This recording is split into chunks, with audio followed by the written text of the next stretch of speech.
500 ग्राम lamb को मु हलदी सोरिष तेल और लुण देकी मैरिनेट कर देइछि।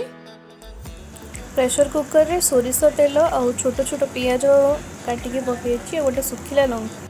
पियाज को किछि समय फ्राए करेंगे से कलर चेंज होकर ट्रांसलूसेंट होगा पर्यंत। तापर से पकेबे अदा रसुण पेस्ट गोटे चम्मच आउ जीरा हाफ चम्मच, धनिया फुल चम्मच, लंका गुंड कश्मीरी लाल फुल चम्मच आ ताकू किछि समय सटे करदेबे। प्रेशर कुकर रो विसिल बाहर करिकी ताकू घोड़े देबे 10 मिनिट। तापर से टमाटो ऐड करदेबे गोटे छोट टमाटो। देखंतु ऑयल सेपरेट हो जाइए। से मटन को ऐड करदेबे और कषी देबे। आपणक पाखे जदि मीट मसाला अच्छी ताहले मीट मसाला ऐड करि परिबे, मु करिनी। पूर्व भली ताकू 10 मिनिट घोड़े की रखिदेबे लो फ्लेम रे। 10 मिनिट घोड़े की रखिला परे ताकू खोलिबे। हाफ लीटर पानी गरम करदेबे।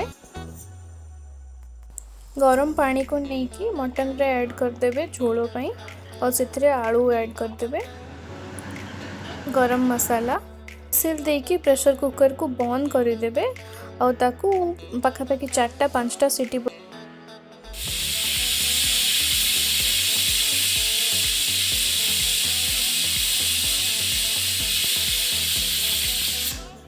प्रेशर निजे गला परे ही आपण ताकू खोलिबे।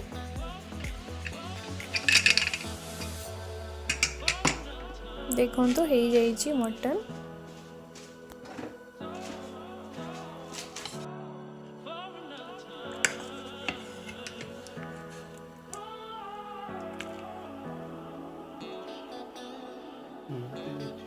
रेसिपी टी को ट्राए करंतु और कमेंट रे मते जणांतु आपनको केमती लागिला।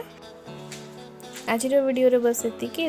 देखिया ପାଇଁ धन्यवाद। और एमती किसी वीडियो पे आपण मो चैनल को लाइक करंतु, शेयर करंतु, सब्सक्राइब करंतु।